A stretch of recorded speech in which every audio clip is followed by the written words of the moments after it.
How's it going, everyone? Rachel West and Rick Stroud back with you following that 26-14 Bucs win over the Vikings. And Rick, the story goes a lot where teams miss out on opportunities early on in a game, and it seems to come back and haunt them. It's pretty much what happened to Minnesota today, and the Bucs took advantage of that. Yeah, they sure did. I mean, Dan Bailey may not be long for the Minnesota Vikings or this league anymore after missing 3 field goals and an extra point. But that's exactly what gave the Bucs a little bit of life because, Rachel, they started out slow again. And this was the thing they talked about during the bye week, coming out fast. The offense only had the ball for 5 plays in the first quarter. But obviously they got going with the deep shot to Scotty Miller. And I just think the defense played well when they needed to. Once they were able to tackle better, and start to shut down Dalvin Cook. And then obviously when they got the lead, they ended up with 6 sacks today, which was huge for them, and a couple by Shaq Barrett again. So, overall, look, they needed a win any way they could get it, and they start the final quarter of this season with a big one over Minnesota. Yeah, and that touchdown pass from Brady to Miller, really where the momentum kind of seemed to shift. Brady and the whole offense started off a little shaky, but that's kind of the moment where things started to turn for them. Yeah, it really was, and we've seen very little of Scotty Miller ever since Antonio Brown started playing, and I think it was important to get him back in there. He's battled a groin injury all year.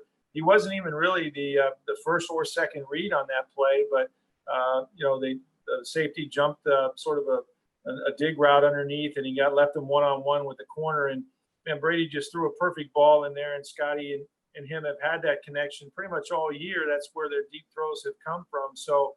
That was a huge boost, and then they make the extra point. All of a sudden, even though they've been dominated in the game, they're ahead 7-6. And I really think that's what got them going. And getting the Hail Mary late in the first half, a penalty there, and a field goal, and then coming out with a touchdown on their first drive, that gave them the separation where they could really get after Kirk Cousins.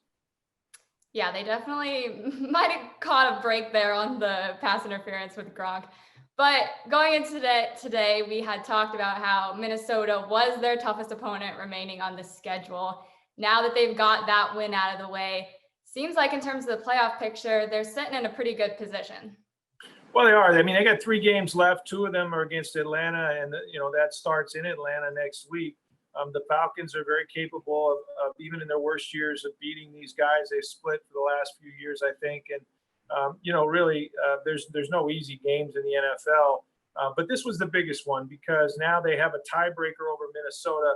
That was the team that was threatening them, and they do control their own destiny.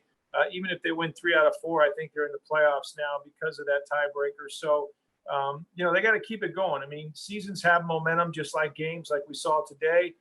You mentioned the play to Scotty Miller. Now this win has to get some momentum for them. They have to build on that, start stacking them a little bit. And if they do that, they'll find themselves where they want to be in the postseason. Yes, the Bucs would love to build off that momentum and turn that into 3 more wins here to close out the season. We'll check back in with you before the game next week, Rick. So thanks for the time today. In the meanwhile, everyone, though, be sure you're following along with Rick on Twitter for all your updates throughout the week. And be sure you're checking out TampaBay.com for full game coverage and analysis.